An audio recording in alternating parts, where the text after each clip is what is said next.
Hi all. I see the participants are still coming in, but I think we should start. It's 1:10, and we have a full program, so I think we need the time. And welcome to this side event that we've called Learning from the Crisis, Recovery Work During the COVID Pandemic. My name is Stig Erik Sørheim, and I'm president of EURAD, which is a European drug policy network that advocates for evidence-based approaches to prevention, treatment, and recovery. We follow European drug policy in Brussels, but also the global drug policy debate here in Vienna.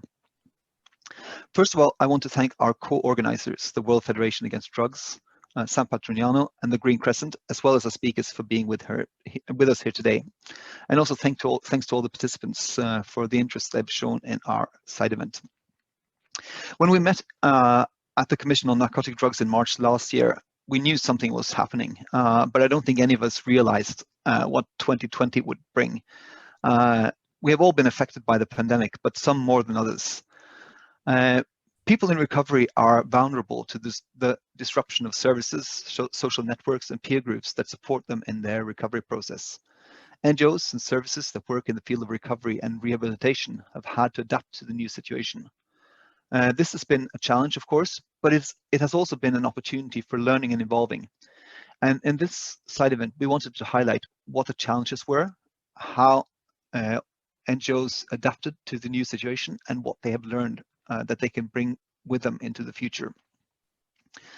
Our first speaker today is Professor David Best. Dr. Best is Professor of Criminology at the University of Derby, and Honorary Professor of Regulation and Global Governance at the Australian National University.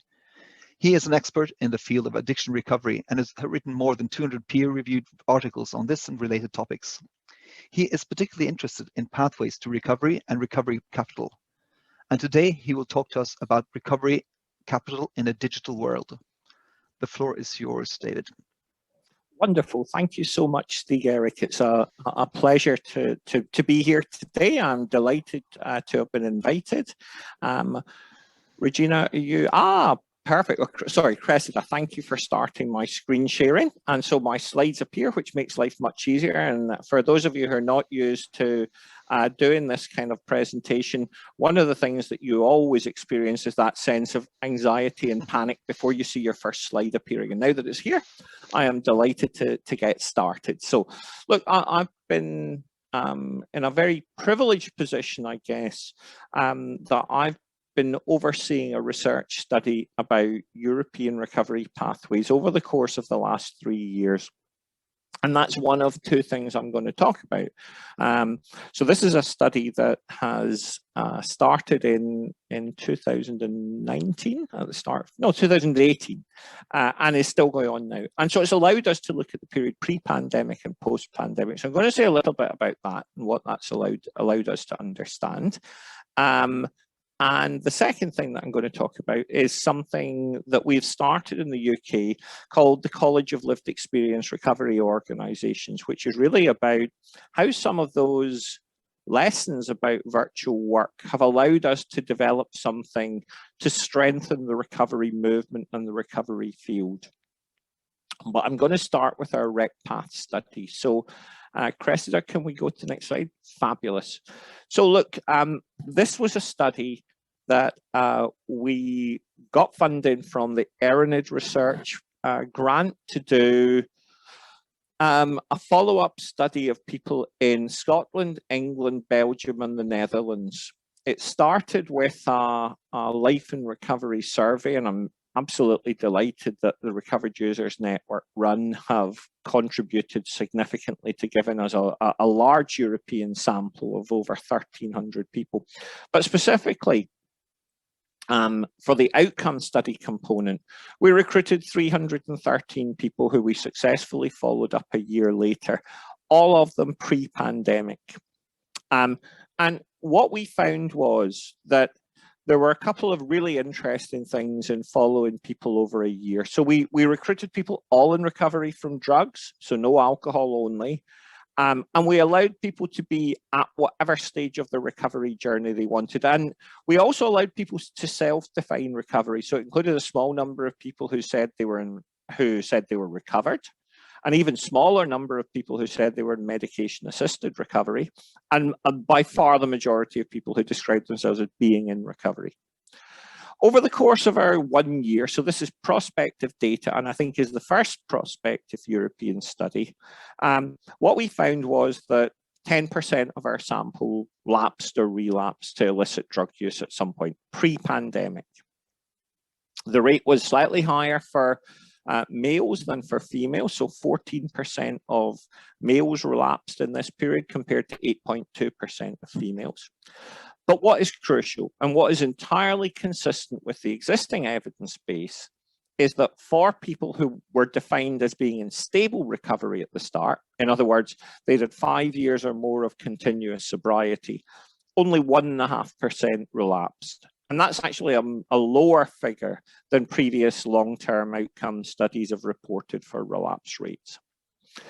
But as people's duration of recovery gets shorter, so their risk of relapse gets longer.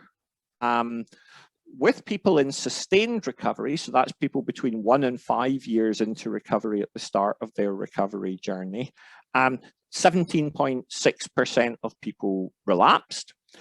But for people in the first year, that rate rises to 30%. And this is something we have always known, that the more strength and stability and continuity people have in recovery, the more protected they are. And I'll come back to that shortly when I talk about the impact of COVID.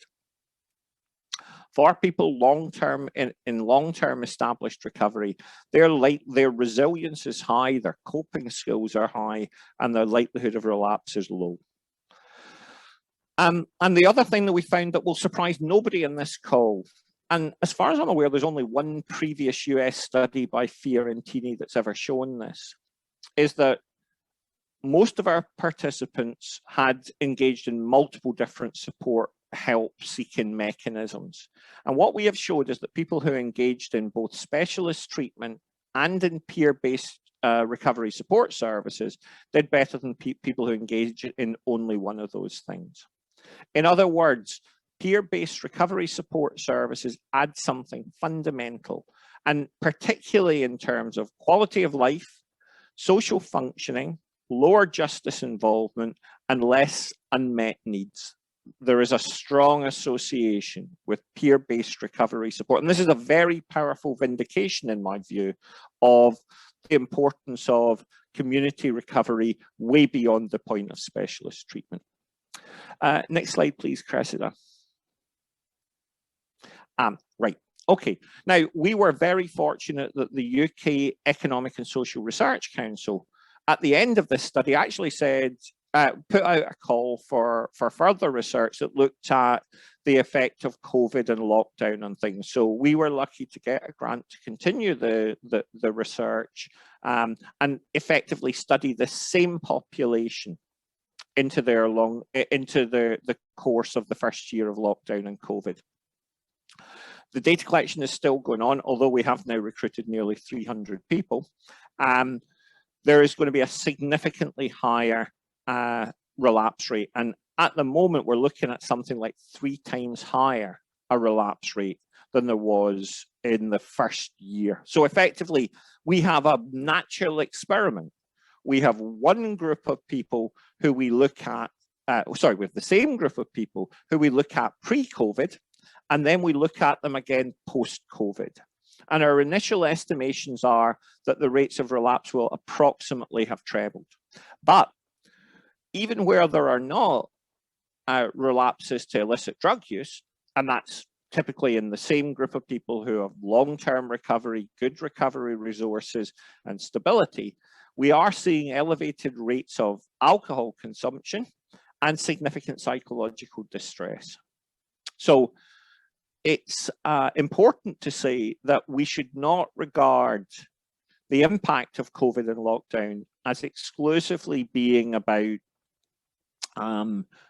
returning to illicit drug use. There have been significant impacts on broader well-being and quality of life issues. However, Some of our qualitative interviews have made it very clear that for people who are still actively embedded within recovery communities, residential recovery communities, recovery housing, ongoing recovery support services, that these adverse effects do not seem to apply in anything like the same extent.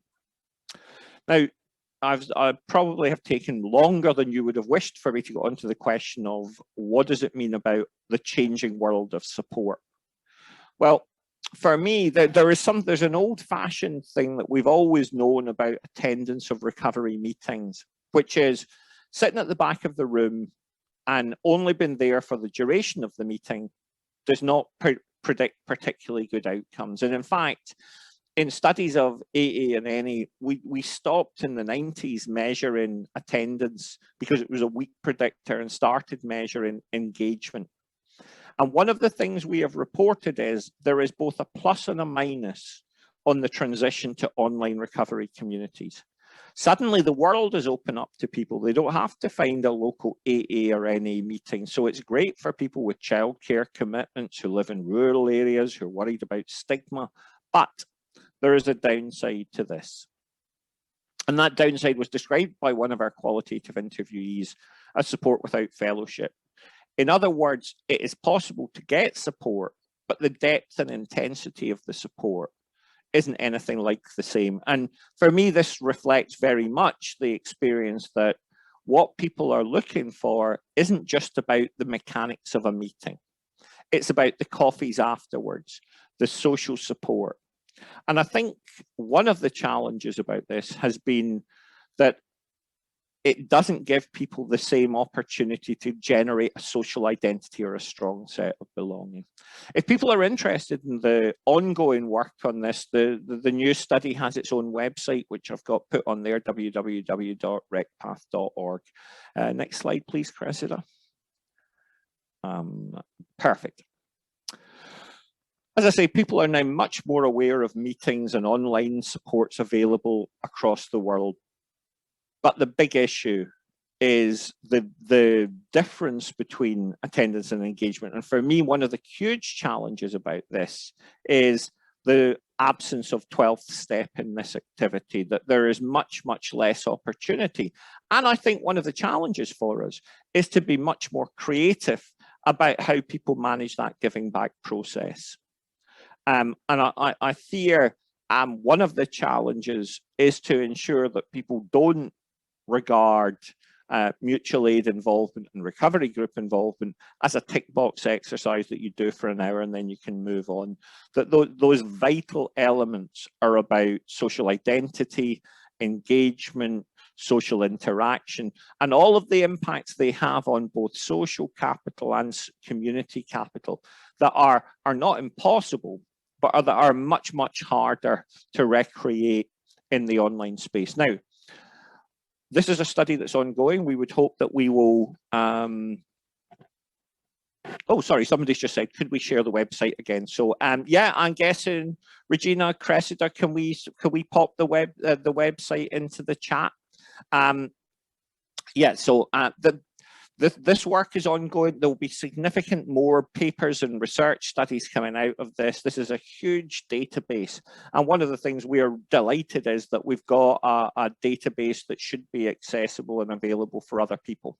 So to some extent, that's a slightly downbeat message. I think the relapse rates have been higher, and there's a risk that the online social support only doesn't generate the same effects positively that could have. Now I want to talk about something much, much more positive and encouraging. So can we go on to the next slide, please? One of the things over the course of the last year of lockdown that we have established in the UK is the College of Lived Experience Recovery Organisations. And we're moving away from the term just recovery to the broader lived experience label, because it seems to me that one of the things that we have attempted to do with this work is to try and broaden out the groups just beyond people who have their own lived experience of substance use to include families and other excluded and marginalised groups. Over the course of the last year, we have started engaging and meeting with a diverse range of leaders within the UK who run community recovery organizations. And the aims are basically to try and develop a science for recovery, an evidence base about what works. We know there's a lot of innovation that's poorly and inadequately charted and measured. And we also aim to develop a set of quality standards. Now, we have done this by meeting weekly over the course of the last year. Next slide, please. What we have done is we have now come up with this definition of a LERO as an organization of lived experience committed to recovery with a focus on autonomy. And our mission has been to develop a recovery strategy that's signed up to by crucial leadership and figures and organizations for addiction recovery in the UK.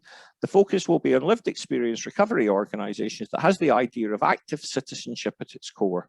We want to build coherence, trust, credibility and consensus for recovery groups and communities based on a model that promotes an evidence-based approach predicated on lived experience. Now, what the online space has allowed us to do is to start developing a coalition. And on the 23rd of April, we will be having the first online meeting of the College of Lived Experience Recovery Organisations.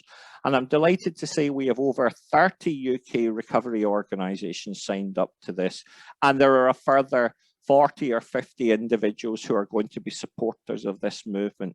This is going to be an open and available and accessible meeting if anyone is interested in part of the impact. In the UK, drug policy has been revised under something called the Carol Black Review. And Dame Carol Black, who's leading that review, will actually be opening this meeting, and twice she has met with us to create the idea that recovery organisations should not be regarded as treatment services. They should not be evaluated on the same criteria as treatment services, and that the evidence base and the standards that recovery organisations need to adhere to are fundamentally different. And they should occupy a different space from traditional acute clinical treatment services. Our work in this area has been effectively enabled and facilitated by the generation of an online space. And as part of this, what we're also doing towards the end of April is training up 30 people in long-term recovery to be peer recovery researchers, and they are going to undertake an audit of innovation and an audit of process across all of our member recovery organisations in the UK. We've received a grant from the big lottery to support this, and this for me is crucial. So the other thing I think that's important to say is we started meeting for an hour, and we've now extended our weekly meeting to 90 minutes. So the last part of it is a form of peer supervision for leaders. So effectively what that allows us to do is to provide peer support, guidance and direction to people who are the kind of visible active recovery champions in our field. Next slide, please. And this is the concluding slides and comment from me. I've always regarded myself as a kind of recovery research activist rather than just a straight researcher. So there are two parts to this world. There is a danger, I think, from the straight research part of being seduced too much by the proliferation of online meetings. They have to be more imaginative and creative. And as lockdown comes to an end in the UK and hopefully soon in some of your other countries, we have to reconcile the gains of that online movement with actual physical engagement in recovery communities. There has been a cost for lockdown. A lot of it is not yet visible. And one of the huge challenges is, for me, that the social contagion of recovery is far less evident in an online space. There's a new wave of internet addictions and complex comorbidities we are likely to face as a new population. But the fundamental principles of recovery around CHIME, connectedness, hope, identity, meaning and purpose, meaning and empowerment still exist. And it's important that we think of ways of utilising this new space, as I've just exemplified with our Clero movement, as part of a transition into a mechanism for translating online success and innovation into genuine social and community capital. It's been a real pleasure to speak to you all today, and thank you so much for your time. Thank you, David, for illustrating some of the concerns that we have about the impact of COVID on recovery, but also to highlighting some innovations. I think we should just skip to our next speaker. Petra is responsible for public relations at Narcotics Anonymous in Sweden. She has 17 years experience in recovery work in the NGO sector, and she will share their experience. The floor is yours, Petra. Thank you, Stig-Erik. Thank you. It's a pleasure to be here, to be invited, and thank you, David, for your presentation. Well, I'm the Sweden Public Relations Chairperson and member of Narcotics Anonymous, and I will talk about NA and recovery during the pandemic. Okay, Narcotics Anonymous is an international community-based association of recovering addicts with over 76,000 weekly meetings in 144 countries worldwide. NA meets in 91 languages, and our literature is available in 55 languages. And on our virtual meeting page, you will find more than 2,500 virtual meetings every week. How it works. Addicts helping each other recover are the foundation of NA. Members meet regularly to talk about their experiences in recovery. You get a sponsor, like a mentor, who will guide you in your program. And you will work the 12 steps and practice the principles, the spiritual principles in our program. Our meetings are where we share our recovery with one another, but applying our program consists of much more than simply attending the NA meetings. Like David said, it's a lot about also finding a community and get connected with other people, and the time spent between the meetings doing things together are also very important, a very important part. So what can NA offer to addicts? Well, meeting people that are in the same shoes as you often offer a token of comfort and hope. And one person in the room will introduce themselves to you and give you a hug and open you to a world of hope where change is possible. In NA, you learn to practice positive thinking and to celebrate success. We also celebrate clean times with this key tags and medallions. And the NA community is also an environment where you can start fostering dreams and aspirations. And people are also encouraged to take an honest look at themselves through the 12-step work and to identify what behaviors is not working and to rebuild yourself little by little and create a new identity. And the steps encourage the practice of honesty, humility, acceptance, courage, compassion, forgiveness, and other, like what we call spiritual principles that are pathways to positive behavioral change and emotional well-being and spiritual growth. The relationships we build in NA are supporting and positive. Maybe for the first time ever, we have the courage to be ourselves fully and share our shortcomings, fears, and dreams with our new friends who understands us and loves us no matter what we have done in our past. And being involved in any service helps us to really feel like part of something greater than ourselves. Most addicts with multiple years clean will tell you that they are or have been involved in service in NA in one form or another.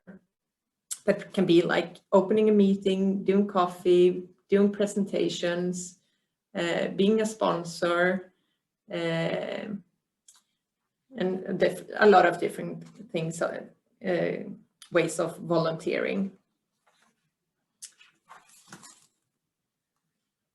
And NA literature states that active addiction is marked by increased isolation and destruction of relationships, and recovering NA has helped the survey respondents here in this survey to repair the damage in their lives from drug addiction. I will just skip this because I don't have that much time. Well, When the COVID pandemic broke out, thousands of NA meetings were closed from one day to another. NA members wondered what would happen to the NA meetings they rely on, and they were afraid that the lack of live meetings would cause a wave of relapses, and maybe that newcomers wouldn't find us. But in many ways, the recovery community is better prepared for this moment than almost anyone. People in recovery also have a lot of practice channeling their fears into action and service. Any group members did quickly switch from in-person meetings to digital meetings on platforms such as Zoom, Blue Jeans, and WhatsApp, allowing the groups to continue to focus on NA's primary purpose to carry our message of recovery to the addicts still suffering. Many of these meetings existed as physical meetings before, but now attract more participants and then rapidly expanded, and some meetings are entirely new. In Sweden, we had one online meeting prior to the pandemic, and today we have 130. A total of 60 new meetings have started in 2020. And we also took virtual NA meetings to prison and parolees. In California, NA services reach 400 parolees every week through virtual presentations. And here in Sweden, we hold NA presentations for both medical and sociology students at the university. And social media has also been a useful tool during the pandemic to make NA's message available. And knowing that so many people log into their accounts, post and regularly check their feeds shows that NA can reach out to them. And in Sweden, we use both Facebook and Instagram. And during the 2020, the messages to these channels have increased. Well, meeting online has been an adjustment and it has its challenges. And we have developed tools, the NA groups have developed tools, and service bodies have developed tools to support the NA groups to start virtual meetings. And all the material can be downloaded from the NA website. And some countries, like in Sweden, we still have groups that meet face-to-face in a small group of 8 or fewer. And we take precautions like keeping 6 feet apart, wearing masks, wiping down tablets, and everything like that. But as David said, what we all miss the most is this like human contact, the hugging and the touchy-feely aspects of NA recovery, and the density of the support and the energy in a room with 20-30 recovering addicts sharing their experience, strength and hope. And also the time we spend together between the meetings, like going for coffee, going for lunch, to the gym, and all those things that we have done together.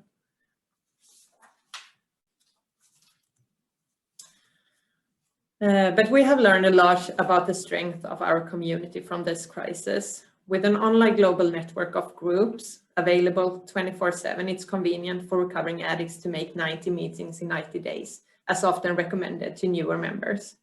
Members share that they have doubled or tripled their recovery meeting attendance during the pandemic. It has also become possible for NA members to participate more regularly in special interest meetings, such as women's meetings, LGBTQ meetings, and meetings for members with disabilities. Single parents, as David said, single parents and parents with small children, they can also participate from home. And some members with physical disabilities have the opportunity to attend more meetings. And we also, many groups encourage members to stay in the online meeting after the meeting ends for small talk or coffee, and we still celebrate our clean time, and we are mailing out key tags and literature to those who need.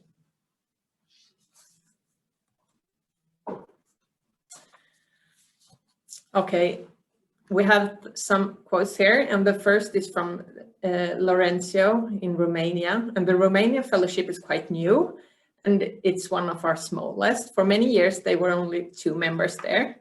And he says, the good part is that we could connect 2 NA groups from different towns in one group. In 12 months during this 2020, we have grown from 4 to 12 members working the NA program. our members have found great NA sponsors from other countries that are guiding them through their recovery. So for them as a fellowship, they have grown. And in South Africa, 350 meetings closed overnight a year ago when the president announced the lockdown. And Darren, and a member from South Africa, he says, we are currently seeing members celebrating their 1 year clean on the screen in quarantine, which means that the Narcotics Anonymous program is not a program that is linked to geography, and it's not a program that necessarily is linked to in-person contact.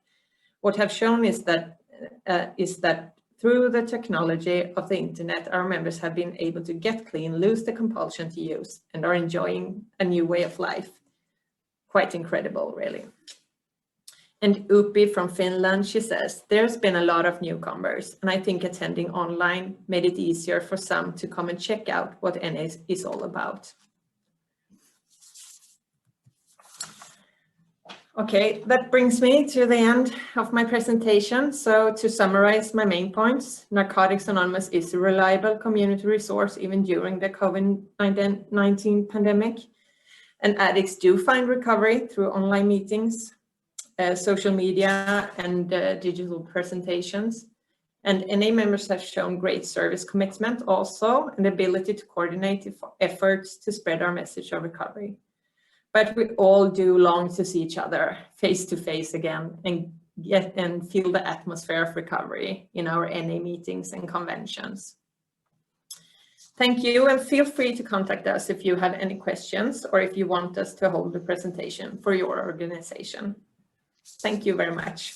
Thank you so much, Petra. I think we all long to meet each other in person. Yeah. But thank you also for highlighting some of the opportunities that this new situation has opened.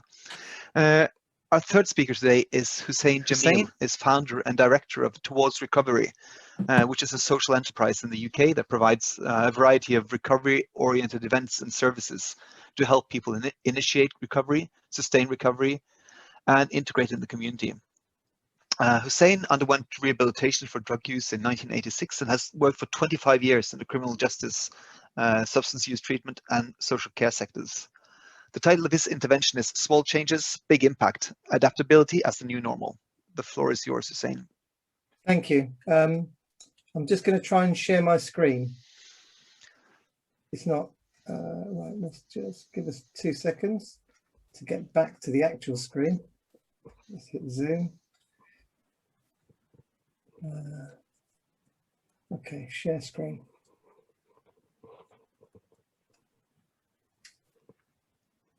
Sorry, give me 1 second while I just get the presentation up, and then I can share it.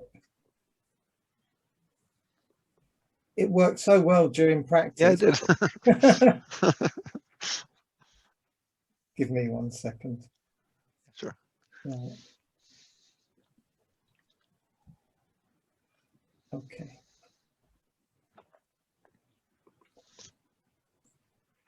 There we go. There you go. Okay, can you all see that? Thanks. Okay, so I'm Huseiyn Djemil. I represent a small group of people. I'm one of 4 directors at Towards Recovery, and we've been going since about 2012. We started a recovery cafe in Henley-on-Thames, where I live, and in 2017 we became a community interest company. Mainly because we wanted to kind of become a bit more sustainable. But until then, as people in recovery, we just kind of paid into a pot and created this little recovery cafe, and it was quite a simple affair. And when you talk about AA and NA meetings and things like that, and you talk about the coffee afterwards, what we've done is we've made the coffee afterwards the main event, so to speak. What I'm going to tell you about is the recovery work we've been doing during the COVID pandemic. What I've been asked to look at is the challenges we faced, what we did, and the lessons we learned. And so in the UK, the lockdown started on the 23rd of March, 2020. And on the 27th of March, we had our first virtual recovery cafe. we moved from a real in-person model to an online model. And that was down to a fantastic person we have working with us called Jasmine, who bought the Zoom account, worked out how it works, got it all to us, got it online, got everyone informed and got everyone on. And we started to have virtual recovery cafe meetings, which was really good. What we found was in fact, let me go back a step. Before I go into what we actually did, I found a really good quote from St. Francis of Assisi, which sums up our approach and my whole presentation. And we started, he says, start by doing what's necessary, then do what's possible, and suddenly you're doing the impossible. And so we started with what was necessary. We needed to stay in touch with everyone. And we actually found that quite straightforward because we were already on social media. I remember being at a meeting during the early days of the COVID pandemic, probably about April or May. And there was several different people from different parts of the world. And there was one guy from Glasgow. And he said, it's amazing. He was one of 2 community outreach workers. And he used to go into work every day pre-pandemic and feel this sense of his co-workers looking at him and the other person doing the role and think, what do? You know, you don't do anything. What we do, we can actually measure, we have stats for, we do assessments, we do all this stuff. But what do? You just go out and talk to people and seem to hang around a lot. When it came to COVID, everyone else in that agency was furloughed. And this guy and his counterpart became part of the senior management team because the chief exec wanted someone who knew what was going on in the community, and none of his existing staff who did treatment knew that they were very buildings based. Everyone came to them. They didn't go out. They didn't know where anyone was. But these 2 people did. And they knew who had food, who didn't, who was struggling, who wasn't, who was in a good place and able to check on their neighbour.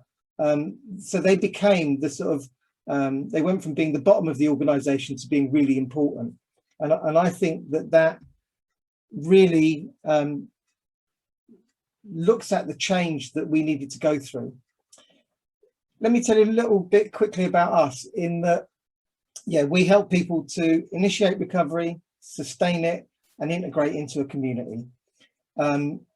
We don't buy into any model of recovery. We don't care how people do it.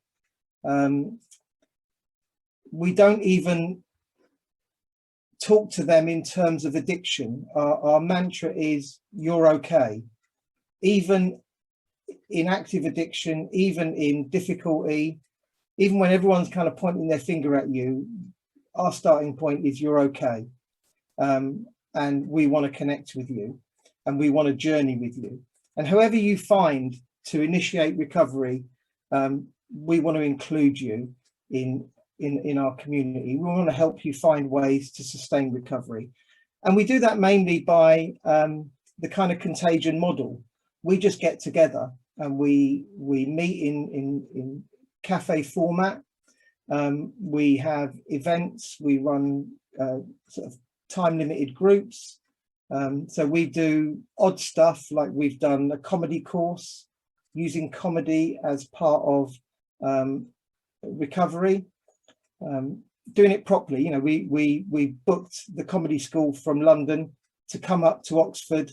We found a charity that would let us use their venue, and we did a comedy course for 16 people over 7 weeks, and it was amazing.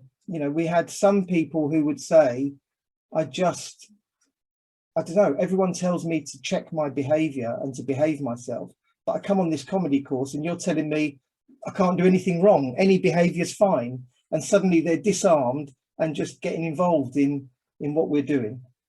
So we found ways to continue that through lockdown.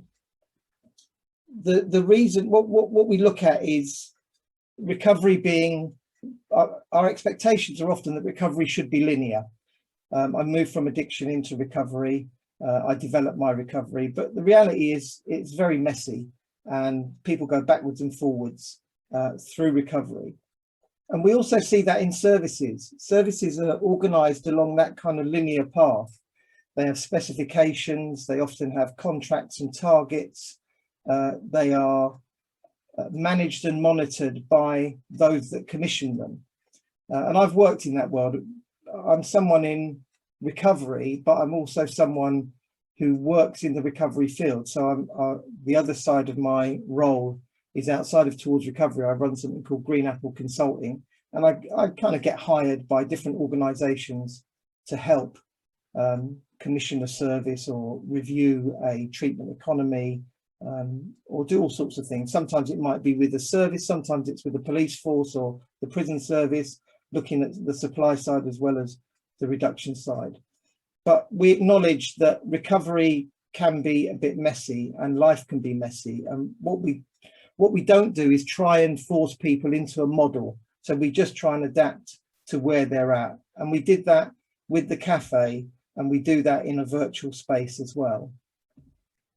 Then COVID came along. Excuse my slides, I've got real PowerPoint envy with all the others that seem to have really, you know, kind of good informative slides. Mine are more kind of picture based. But COVID comes along and there's a crisis. And what we learned, one of the lessons we learned very early on is we're not all in the same boat, but we are all in the same storm. And we're all just trying to get through the best we can. And what we saw were people in lots of different circumstances trying to navigate that storm. Some people, as you can see, these are pictures from various Facebook posts that we've done over the last year. But we saw that we weren't in the same boat.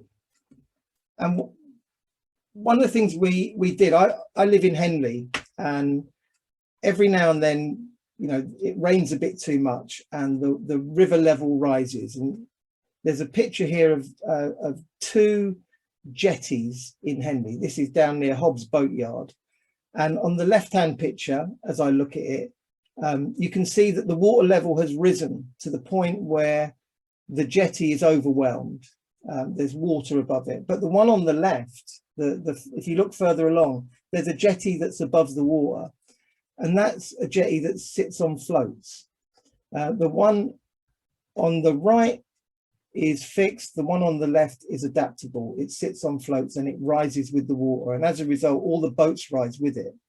When the water recedes, so when you look at the right-hand picture, when the water recedes, there's a lot of debris on the jetty that is now uncovered, you know, so the one nearest to us.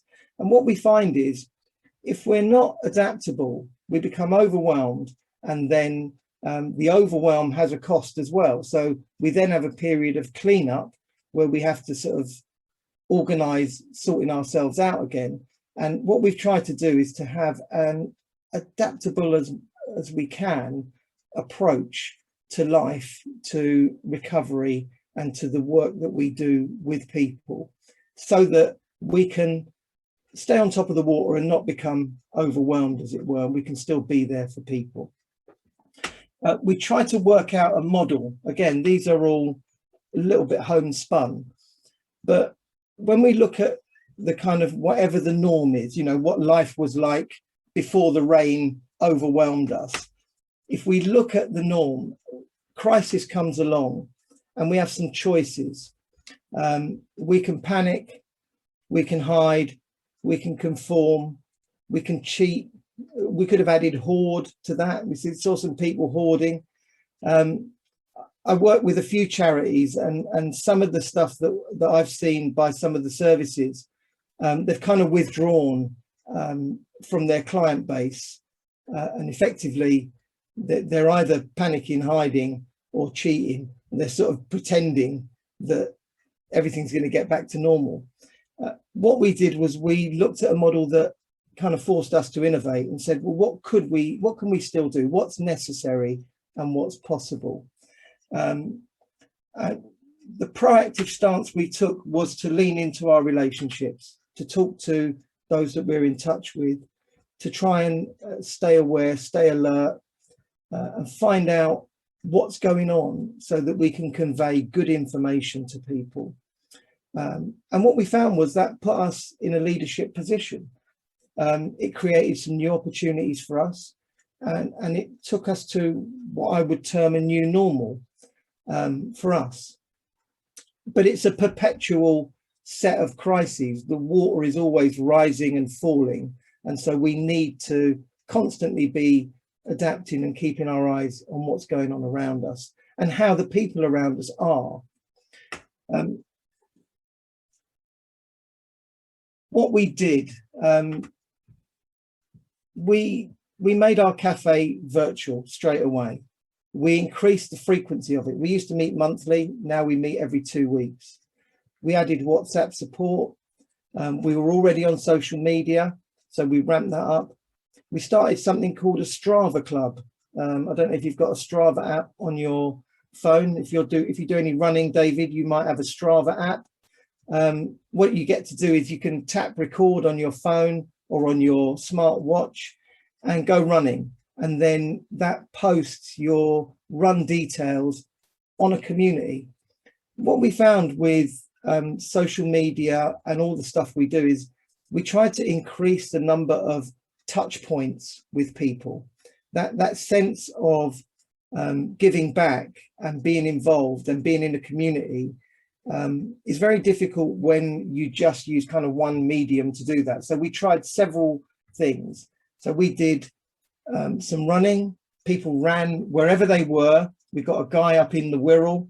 He does a run or a bike ride. He puts it on Strava. We got someone else who's physically near us, does the same. So Strava became a really popular app that we use to stay in touch. And there's a lot of positive reinforcement with Strava. We did things like during Recovery Month last year, we did a daily reflection every day for Recovery Month, a simple thing that we can do. And we put that on Facebook. We also spun it into all sorts of other things. And one of the things we did was we created a book of those daily reflections. And we got some printed and we PDF'd it as well. And we sent it out to lots of people. It was a little bit of a fundraiser. We're trying to cover our costs of printing it. But we've had emails from people. We had an email from a chief exec of an organization that said, I love this book that you sent me. I use it every day. It's part of my routine to keep myself kind of mentally well. And what we did was we used our own experiences, and we asked people in recovery and some of the other directors to chip into those stories. We did all sorts of things. I mean, we don't have a building, we don't have any physical assets. It's all volunteer based. So there's no furlough, there's nothing to stop. We just shape shifted. We also discovered our strengths. You know, I used to think we're small and we're insignificant, but actually there are advantages and disadvantages. And on both sides of that equation, there are advantages that are positive and negative, and there are disadvantages that are positive and negative. And so we tried to play to our strengths. In my mind, we abandoned our weaknesses. If we weren't good at something, we just let it go. We weren't going to try and be a big organization. We're just going to focus on what was urgent and important and prioritize that. We don't want the old normal back. We want to keep going with a new normal after every crisis that comes our way. And we sort of developed a new model. I've nicked most of what we do from other places and allow people to nick stuff from us as well. But what we try and do is either strengthen the person at the center of all those circles, because what you find is if you see the dots around the edge of that left-hand circle, what you see is lots of paid strangers in someone's life, services, courts, you know, people that are on that person because they're messing up. What you see less of are family and friends, clubs, communities, associations. And what we try and do is develop the individual to have some friends around them. So when one of our number went to South Africa and came back, we became aware that they went and that they came back and that they needed support. And that person got about 4 or 5 phone calls in the day that they landed back in the UK. And I rang that person every day for 2 weeks, as well as others, keeping them busy, giving them positive reinforcement. And they got through, and we all helped in that. Some people were physically close to him, so they were able to go and shout over his fence and talk to him because he had to quarantine. The other model, the right-hand circle, what we do is often the community sees a person in recovery as a risk. They see fear, stigma, deficit, whatever. We try and the community is close to that person often, sometimes for good reason because of their behavior. What we try and do is see the assets in that person and help them to uncover and develop them. And we use those assets as a bridge back into the community. And what we find is that the community gets stronger because that person is part of it. And also that person gets their needs met within community. That's us, kind of motley crew. In the top right-hand corner, you'll see 2 rehabs that used to dial in regularly. The guy at the bottom with the glasses, with the thumb up, he's from America. There's another one who's sort of in the Midlands. We closed our recovery cafe physical, but the virtual meant we went further afield. That's it from me. I think I've gone a bit over time, which I apologize for. Thank you so much for saying this is very interesting, and I think it's good examples of adaptability. We are running a little late. I know perhaps some people would have to move on to different meetings, but we'll continue for a couple of more minutes so we can hear our final speaker, who is Ollo from Association Proyecto Hombre in Spain. Ana is a technical advisor in international affairs and also works on social and labor integration of people with addictions. Proyecto Hombre has several centers around Spain, and they produced a report about how their centers adapted. And the title of Ana's presentation is Adapting to a New Situation, Social and Labor Reintegration During the Pandemic. The floor is yours, Ana. Thank you so much, Stig-Erik. And yes, I'll try to keep it really short because I know that everyone has a lot of other things to do. So let me just share my screen 1 second. All right. So yes, welcome everyone, and really I'm going to try to keep it short. So just to give you a quick overview of the Association Proyecto Hombre. So we have 27 foundations in Spain with around 200 facilities, and with a workforce of over 1,000 professionals and more than 2,000 volunteers. So every year we assist around 18,000 persons in treatment and reach over 90,000 through prevention programs. We work under the biopsychosocial approach and aim at the recovery and social reintegration of people with addiction issues. And our treatment interventions and prevention programs are quite varied, and we have tailored programs for specific groups, such as people in prisons, people with psychiatric disorders, youth, women, and so on. So as per the impacts of the COVID-19 pandemic, I would first highlight the severe impact that the lockdown had on people with substance use disorders. So during lockdown, the restrictions in Spain at the national level led to a reduced availability and provision of treatment services. That situation constituted a critical period for persons under treatment, as it could result in relapse processes due to their emotional management difficulties. As for our centers, we faced challenges such as the shortage of staff, access to personal protection equipment, the increase of treatment requests. And in addition, the pandemic, of course, increased risks for recovering people at the health level as well, especially due to the high level of mental and physical comorbidity that affects many of them. Also, managing infection risks was particularly challenging within prisons, and it actually still is, as there are closed environments that register high prevalence of drug use and infectious diseases. So the pandemic is also having a huge economic impact. So unemployment and job insecurity were already concerning issues in Spain before COVID-19, but now the situation has worsened. So for instance, you see on the screen the comparison of the unemployment rates at the national level on the last trimester of 2019 and the last trimester of 2020. And well, you see the increase, and especially for young people, and that this rate would be for young people under 25 years old. So that is the situation for the general population in Spain. So you can imagine that people recovering from addictions are facing extremely difficult situations.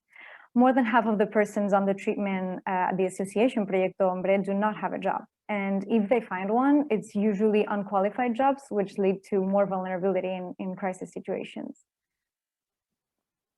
So despite the difficulties, we were able to adapt to this new situation, especially thanks to our staff who have been highly motivated and showed a remarkable adaptation capacity and flexibility. We adapted our therapies to the state and regional level regulations. Just so you know, preventive restrictions in Spain vary from region to region, so not all of the centers have been able to function in the same way. And also restrictions tend to change quite rapidly, so we are following them really closely and adapting accordingly. In our residential programs, the therapeutic communities, which welcome the most vulnerable persons, we work thoroughly to avoid infections by implementing strict preventive protocols. And luckily, we have access to protection equipment thanks to both public and private contributions. And the rest of our services, which would be outpatient programs, prevention work, and so on, they are carried out both in person and telematically. So in order to be able to provide in-person attention, we invested in material and human resources. We modified spaces and waiting rooms to ensure the necessary interpersonal distancing. We installed protective screens on the desks for direct attention, among other measures. Nevertheless, the telematic attention, such as group therapies or individual attention through video conferences and phone calls, it has also been integrated into our programs in order to reach as many people as possible. We also adapted to the new situation by focusing and further developing our efforts with regards to social and labor insertion. So as I mentioned earlier, people with addiction issues constitute a vulnerable group with many difficulties in finding decent employment or maintaining the one they have. So it is in this sense that social and labor insertion is a key element for the recovery to ensure their reintegration into society. This is why we have integrated into the treatment of addictions different programs to motivate them to develop new skills, to participate in trainings, and ultimately to find employment opportunities. We also provide more practical assistance, such as seminars to learn how to create a CV or how to do a job interview.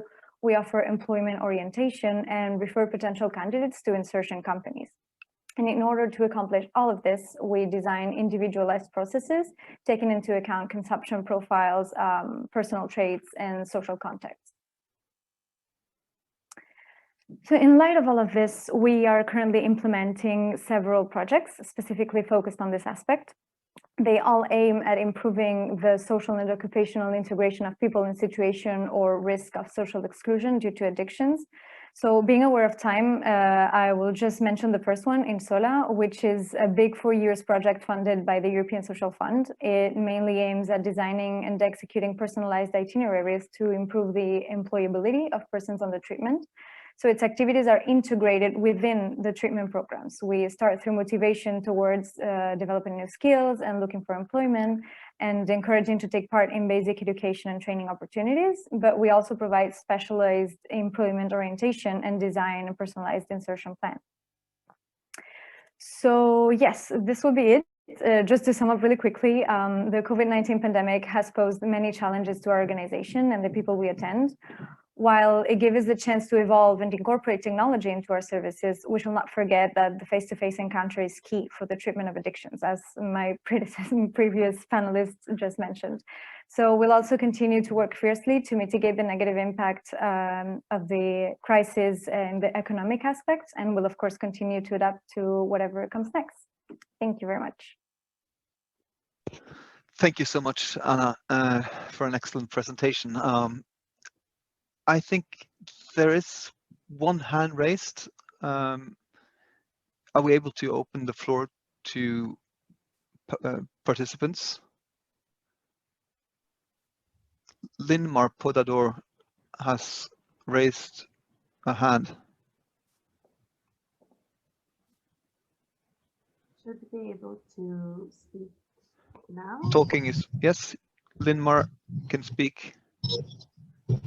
I'm sorry, I just touched the screen.